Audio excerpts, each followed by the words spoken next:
Boa noite a todos. Muito obrigada pela presença. E vamos rogar ao Mestre amado, continuando a prece do nosso querido Roberto, que ele esteja conosco em nossos corações, em nossos pensamentos e sentimentos, para que a fala da noite seja abençoada pelo plano maior e que cada um possa levar aquilo que precisa para os seus lares e para os seus corações. No capítulo 6 do Evangelho segundo o Espiritismo, Allan Kardec coloca um trecho que foi escrito por Mateus, onde Jesus diz assim: se me amais, guardai os meus mandamentos, e eu rogarei ao Pai que Ele enviará em meu nome outro Consolador, que vos ensinará todas as coisas e vos fará recordar tudo o que vos tenho dito. Esse capítulo ele é fabuloso. O capítulo segue dizendo que nós não estamos sós, dizendo que o fardo, o jugo do Mestre não foi pesado, fala sobre o Consolador prometido, fala do advento, da vinda do Espírito de verdade. Enfim, é um lenitivo para os nossos corações. E Kardec foi tão assertivo quando ele colocou esse tema, o Cristo Consolador, no capítulo 6, que ele vem exatamente depois de bem-aventurados os aflitos. Então, se a gente tem aflição, respira, acredita. O Cristo é o Consolador. E vejam que Jesus, quando ele diz, vos fará recordar tudo o que vos tenho dito, ele já sabia que nós íamos esquecer, né? Esquecer o que ele veio fazer aqui, esquecemos as atitudes dele, os ensinamentos dele. A humanidade inteira esqueceu do que ele falou, esqueceu do que ele ensinou. E hoje o tempo passou, né? Tudo mudou, a tecnologia está aí, não é mais como era 2000 anos atrás. Então Jesus ficou na história, para a história. Mas não. A doutrina espírita, deixada pelos benfeitores, há um pouco mais de 160 anos atrás, ela também não supriu os nossos anseios. Sabe por quê? Porque eles eram imediatos. A gente queria a solução dos problemas, a gente queria resolver nossas dores, nossos conflitos, nossas questões. Então, a doutrina dos espíritos não curou as nossas feridas. Pelo contrário, ela diz assim, você está colhendo aquilo que você plantou. A culpa é sua. A colheita também é sua. Não é isso que ela ensina? Não, não é isso que ela ensina. Por quê? Porque à medida que a gente vai se aprofundando nos ensinamentos, a gente vai se aprofundando nas leituras, nos estudos, o nosso entendimento se expande. Aquele véu da obscuridade, ele desvenda, ele abre os nossos olhos. E a gente se desagarra daquilo que nos foi imposto desde criança, do pecado, do castigo, da condenação, do fogo do inferno. À medida que a gente vai estudando, isso vai removendo de dentro de nós aquela ansiedade do milagre ser imediato. É só isso que acontece. E por que eu trouxe essa reflexão antes de falar do tema da noite? Porque foi justamente, não sei se alguns estavam presentes aqui, eu acredito que a maioria não estava, foi justamente depois de uma fala que nós trouxemos sobre como aconteceu o chamado de Jesus para Mateus. Mateus, o cobrador de impostos. Como é que aconteceu aquele convite onde ele disse, siga-me? E aquilo me chamou a atenção. Aquilo me fez pensar, como eu estudei para apresentar para vocês, com todo carinho, com todo respeito. Quando a gente estuda, as coisas vão introspectando dentro da gente e a gente vai pensando. A gente aprende a refletir, a gente aprende a raciocinar e a nossa fé ela vai deixando de ser cega para ser uma fé raciocinada, uma fé pautada no que é correto, no que é reto, no que é real, no que faz sentido na nossa vida. E desde aquele estudo eu fiquei pensando, como será que Jesus encontrou cada um dos seus discípulos? Em qual momento da vida de cada um deles Jesus cruzou? O que será que eles sentiram quando receberam o convite? E o que aconteceu depois? Como é que eles se tornaram apóstolos do Cristo? Isso tudo me chamou a atenção. E foi baseado nesses dois personagens que a gente vai trazer na noite de hoje a lição de Tiago. Tiago menor. Foi o segundo Tiago que incorporou aos 12. Tiago mais jovem. Tiago o justo. Ou Santiago, que era assim que os católicos romanos da época o conheceram. Nós vamos trazer um pouquinho do que ele deixou para a gente. E o que foi que me chamou mais atenção para falar desse apóstolo? Por que Tiago menor? Vocês sabem por quê? Porque foi difícil encontrar alguma coisa sobre ele nas Escrituras. Ele foi um personagem quase que passou despercebido. Ele não chamou a atenção, ele não teve grandes feitos. Foi buscar no Velho Testamento, no Novo Testamento, nas epístolas. Tem menções que ele estava numa reunião aqui, que ele estava na Santa Ceia ali, mas a gente não achou os feitos dele e isso me chamou a atenção. Ele não foi como Pedro, por exemplo, Simão Pedro, que todos sabem que ele era altivo, que ele era impositivo, que ele questionava, que ele queria ser o primeiro, que ele queria ser o queridinho do mestre. Por falar em queridinho, ele não foi que nem João. O João foi o apóstolo que escreveu os sentimentos de Jesus no seu evangelho. E alguns historiadores dizem que João era o queridinho de Jesus. Tiago menor não foi que nem Tomé, por exemplo. Tomé, até hoje a gente lembra dele. Até hoje a gente fala dele.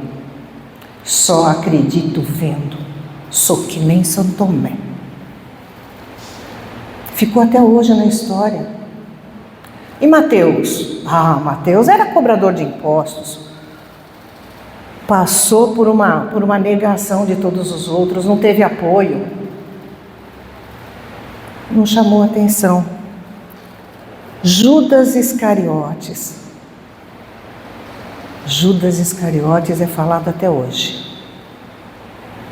Aos nossos irmãos católicos, ainda equivocados em alguns conceitos, malham ele. Nós não sabemos o quanto foi dura a missão desse apóstolo para cumprir, porque alguém iria cumprir. A marca do Cristo teria que ficar, e ele foi um escolhido. Nós temos que ter muito respeito, porque ele sofreu muito depois, muito. A doutrina espírita nos traz informações de que foi difícil para ele se perdoar, enquanto que Jesus o perdoou, como perdoou todos os outros ali quando disse: Pai, eles não sabem o que fazem, perdoe-os. Se aquele que bateu o prego, ele disse isso, imagine para o seu discípulo, que se equivocou achando que ele seria um revolucionário, e fez de bom grado, e fez de bom coração. Ele não esperava aquele resultado. Mas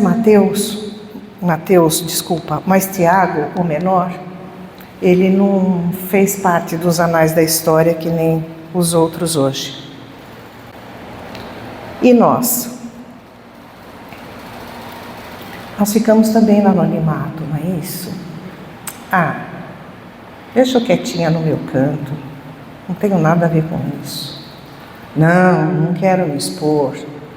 Não é problema meu. Não, eu prefiro ficar assim. É melhor. Vou cuidar da minha vida. Não gosto de me aparecer muito. Não é assim que a gente é? Não é assim que a gente quer? Não quero me meter, não. É assim que a gente é. Só que a doutrina espírita, ela nos diz que não é assim que nós devemos ser. A doutrina, na questão 642 de O Livro dos Espíritos, Kardec pergunta para os amigos da espiritualidade: basta não fazer o mal para ser agradável a Deus e assegurar um futuro melhor? Essa foi a pergunta.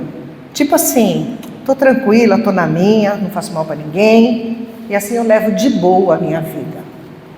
Não devo nada para ninguém, não tenho inimigo. Não é assim? Sabe o que a espiritualidade respondeu? Não, ponto. É preciso fazer o bem no limite das suas forças, porque cada um responderá por todo o mal que resulte do bem que não tiver feito. Então não basta não fazer o mal. Se acontecer alguma coisa com a Nilde, por consequência da minha omissão, do meu silêncio, eu vou responder pelo que aconteceu com ela. Não basta não fazer o mal. Nós temos que fazer o bem no limite das nossas forças. Mas meu coração continuava perguntando, né? Por que Jesus escolheu esse personagem? Eu estava inquieta ainda. O que ele tinha de especial? Hoje nós não temos uma resposta do que ele tinha de especial. Mas a espiritualidade sabia. Sabia, não sabe. E Jesus também. Jesus sabia porque ele escolheu aquele ser. Ele sabia que aquele ser tinha a simplicidade nata, a humildade à flor da pele, o coração puro, e que o papel dele na história seria vindouro, ia acontecer depois da partida dele. E hoje temos a doutrina dos espíritos que deixou, através da sua literatura, informações essas que o tempo queria deixar passar, mas não passou não. Exatamente como prometeu Jesus: se me amais, guardai os meus mandamentos, que eu rogarei ao meu Pai, e Ele enviará em meu nome outro Consolador. A doutrina consoladora, a doutrina que nos esclarece, a doutrina que é o cristianismo redivivo. A doutrina dos Espíritos nos faz relembrar, como disse Jesus, recordar tudo o que vos tenho dito. Se vocês pegarem o Evangelho segundo o Espiritismo, que está lá na nossa prateleira para venda, do 1º ao 28º, ao 27º capítulo, é tudo para o nosso consolo. São orientações, são ensinamentos, são acalantos para o coração, são respostas para a nossa alma. E de canja, deixaram no 28º uma coletânea de preces. Prece para o doente, prece para aquele meu ente querido que acabou de ir embora, prece para aquele que eu tenho saudade que está longe, prece para um inimigo que eu magoei ou que eu nem sei que magoei. A espiritualidade é tão amiga que deixou uma coletânea de preces para a gente, tudo para nos ajudar. E foi nessa literatura espírita que nós conseguimos encontrar alguma coisa sobre Tiago Menor. Nós encontramos em 2 obras. As 2 obras foram psicografadas pelo nosso saudoso Chico Xavier. E com todo respeito, eu peço a licença de vocês para mostrá-las. A primeira obra está num livro chamado Roteiro de Jesus. Foi pelo espírito Humberto de Campos, no capítulo 58. Conta-se que na Casa do Caminho, que era uma casa de caridade da época, Simão Pedro ficou responsável por assumir a direção daquele grupo de socorro. Socorro aos necessitados, aos que solicitavam ajuda, aos que estavam doentes, abandonados. Ele era o responsável. E o trabalho de atendimento aumentava cada vez mais. Inúmeros aflitos perturbavam o ambiente e até mesmo seus familiares brigavam no recinto, trocando injúria e pescoções. Já imaginou o desespero da época? Alguma semelhança com a gente hoje? Quando a gente vai levar o nosso ente querido que está com uma cólica de rim lá no pronto-socorro, será que a gente é calmo e espera a nossa vez de chamada? Será? Ou será que a gente também dá pescoções, dá empurrões e quer ser atendido na hora e quer passar na frente porque a dor do meu é maior que a dor do outro? Será? Alguma diferença dos delinquentes que estavam na Casa do Caminho, gritando por socorro? Diante daquela confusão, Tiago chegou para Simão Pedro e falou: ai, Simão, eu vou me afastar do trabalho assistencial. A situação era muito de desequilíbrio e desordem. Ele preferia ficar morando sozinho. Simão Pedro humildemente pediu para ele reconsiderar: muda de ideia, fica com a gente precisa de você. Mas ele foi irredutível, ficou enclausurado numa casinha, rodeada de vegetação, recebendo a luz do sol. Aí ele passou a estudar os ensinamentos do Mestre. E todos os dias, no mesmo horário, enquanto ele cuidava das flores, do jardim, ele tinha os momentos de prece dele. E ele lembrava tudo o que Jesus ensinou, tudo nas horas certas. Numa determinada noite, Tiago sentiu uma saudade do Senhor, uma saudade que rasgava o peito. E aí ele começou a chorar, lembrando do Mestre. Nisso ele viu um desconhecido passando ligeiro com quem caminhava, mato adentro. E extasiado, Tiago reconheceu que o viajante era rodeado de uma luz grande. Era o próprio Cristo de Deus, era o Mestre. Imediatamente ele se ajoelhou, abriu os braços para abraçar o Mestre, e o Mestre passou batido. Fui. Uau! Tiago levantou aflito, correu ao seu encalço e gritou: Senhor, Senhor, por acaso não me vês com o coração mortificado de saudade? Aonde vais que não me vê a necessidade de ti?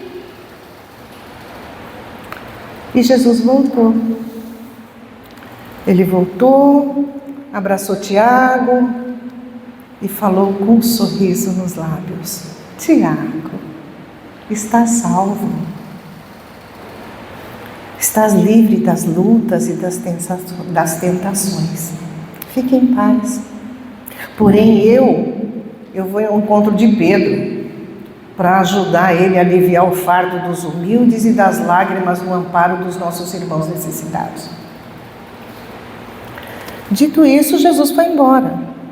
Ah, mas não teve dúvida, não deu outra. O Tiago juntou as trouxinhas dele, pegou um carrinho de mão e falou: fui também.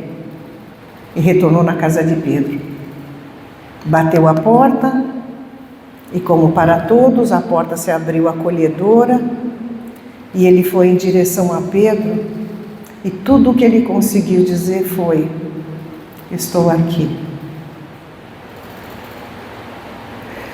Quantas vezes, pelo nosso orgulho, pelo nosso egoísmo, a gente bate a porta, a gente vira as costas, joga a chave e depois a gente se arrepende.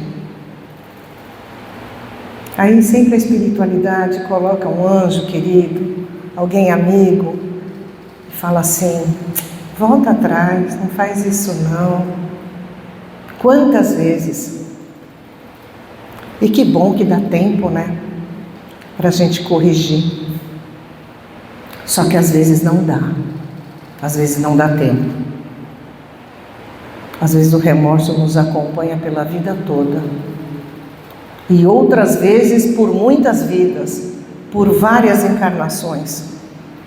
Como dói. Como dói. A segunda obra da literatura que nós encontramos está no livro Jesus no Lar, capítulo 43, A Glória do Esforço, pelo espírito Neio Lúcio. Jesus costumava se reunir com os 12 apóstolos na casa de Simão, antes da sua crucificação, e lá eles trocavam opiniões, faziam planos, como é que eles iam divulgar o Evangelho, como é que eles iam sair por aí, para onde iam, em quantos iam. E certa noite, Tiago menor, Tiago filho de Alfeu, colocou para o grupo as dificuldades naturais em sair por aí. Tiago disse: é quase impossível praticar as lições da Boa Nova. Num mundo onde não há bondade, não há renúncia, não há prática do perdão, nada disso existe. A maioria das criaturas só preferem viver na avareza e no endurecimento, que dá na mesma, né? É quase impossível. E hoje? Quantos de nós, quando somos convidados a fazer alguma tarefa, falar: mano, já fiz isso, não dá certo. E esquece. É igual enxugar gelo. É que nem chover no molhado. Não dá não. Sei que eu estou falando. Já fiz, já tentei. Não é assim não, não dá certo. Principalmente porque na época em que nós estamos, as coisas materiais, a busca pelo dinheiro, pela fama, pelo domínio, pelo poder, ela está muito acima da própria vida. A vida é ceifada por um celular, por um tênis, por alguém que nos deixou um grande amor. Voltando ao capítulo, naquele momento que Tiago disse aquilo e apresentou todas as dificuldades, todos os outros 11 concordaram. Tem razão, é verdade. Mas Simão Pedro, como sempre tinha que ser Pedro, que ele não deixa passar batido, diante do silêncio de Jesus, ele falou: não é possível, eu vou cutucar esse homem. Ô mestre, o que o senhor acha dessa situação? Jesus, com aquela calma, refletiu alguns instantes e depois ponderou. Entre o ensino e o aproveitamento, existe o aprendiz. Tudo depende do aprendiz. E aí Jesus contou uma parábola sobre um tocador de harpa, que vale a pena vocês procurarem ler. É uma parábola muito bonita, e ele finalizou assim: a aquisição das qualidades nobres é a glória infalível do esforço. A aquisição de qualidades nobres é a glória infalível do esforço. Tudo que nós conquistamos, que nós damos valor e que tem um valor maior, se não for através do esforço, ela escapa pelos dedos, não ficam. E é exatamente isso que acontece na casa espírita. Toda semana a gente traz reflexões. Nós abrimos vários horários para estudos, com várias condições. Convidamos, oferecemos ferramenta de sustentação, um atendimento fraterno que nos norteia o caminho da vida, as obras literárias que estão aqui na biblioteca. Mas, entre o ensino e o aproveitamento, tem o aprendiz. Para finalizar, a vida de Tiago Menor não foi, né? Ele não foi um protagonista. Mas vejam o que ele fez. Ele dirigiu a primeira igreja, o primeiro concílio da igreja em Jerusalém, tratou das questões de circuncisão e da pregação do evangelho para os pagãos. Ele foi autor das primeiras cartas católicas, Apesar da assinatura estar só como Tiago, os estudiosos afirmam que foi de Tiago menor. E ele se tornou um venerado pela Igreja Ortodoxa, pela Igreja Anglicana, além da Católica. Foi líder da comunidade cristã daquele local, que ele nunca saiu de Jerusalém, por 18 anos. E foi apóstolo. E a sua conduta piedosa cumpriu a missão. E essa reflexão que eu trouxe para a noite, ela é para todos nós. A começar de mim, com o conhecimento que eu estou adquirindo, o que eu estou fazendo para ouvir esse chamado da espiritualidade? Com a fé raciocinada que eu já adquiri, o que eu estou fazendo para ajudar um próximo? Como é que eu posso ser tocada pela espiritualidade? Como é que eu posso colaborar para que esse nosso planeta ande mais depressa e saia dessa penumbra, dessa sintonia doentia, obscurecida pela ganância e pelo egoísmo? E o que eu estou falando aqui, gente, eu estou compartilhando com vocês as minhas dúvidas e os meus anseios quando eu estudo. E é isso. Esse é o convite da noite. Talvez alguns de vocês tenham alguma semelhança com Tiago menor. Talvez alguns de vocês não sejam muito falantes, não sejam muito expressivos no grupo de amigos. Passa despercebido. Talvez alguns de vocês aparentemente não tenham um tom de voz mais marcante. Talvez vocês prefiram ficar na retaguarda, sem se expor. Mas com certeza cada um de vocês pode dar um sorriso, dar um abraço, ficar em silêncio para ouvir aquele que está com um buraco no peito e precisa de amparo, precisa desabafar. Basta sermos fiéis a nós mesmos em primeiro momento e num segundo momento, fiéis aos nossos familiares. Eu vou abrir um parênteses aqui. Nesse mesmo livro, Jesus no Lar, quem fez o prefácio foi Emmanuel. E Emmanuel nos ensina que a nossa primeira escola está no lar. Ele diz assim: os ensinos do Mestre Jesus não estão apenas nas histórias grafadas nos evangelhos. A Boa Nova é fonte renovadora da vida de cada um de nós. E quando a gente atinge esse nível de entendimento, é necessário trazer o amigo celeste ao santuário familiar. Ou seja, não basta ir à igreja, não basta vir no centro espírita, ouvir uma palestra motivacional, uma palestra que nos impulsione para frente, uma palestra que nos deixa emocionalmente mais frágeis. Nós temos que agir na nossa vida. Nós temos que pisar no nosso lar de volta e fazermos diferente. Amarmos mais. Eu amo meu pai, minha mãe, eu amo meus filhos, eu amo minha companheira, meu companheiro. Precisa amar mais. Porque quando a gente ama incondicionalmente, a gente só consegue enxergar as virtudes. Porque é de lá que nós controlamos as nossas paixões. É de lá que a gente corrige o nosso modo de vida. É de lá que as nossas ações se transformam. E é exatamente isso que Jesus espera de nós. Mudanças de atitude.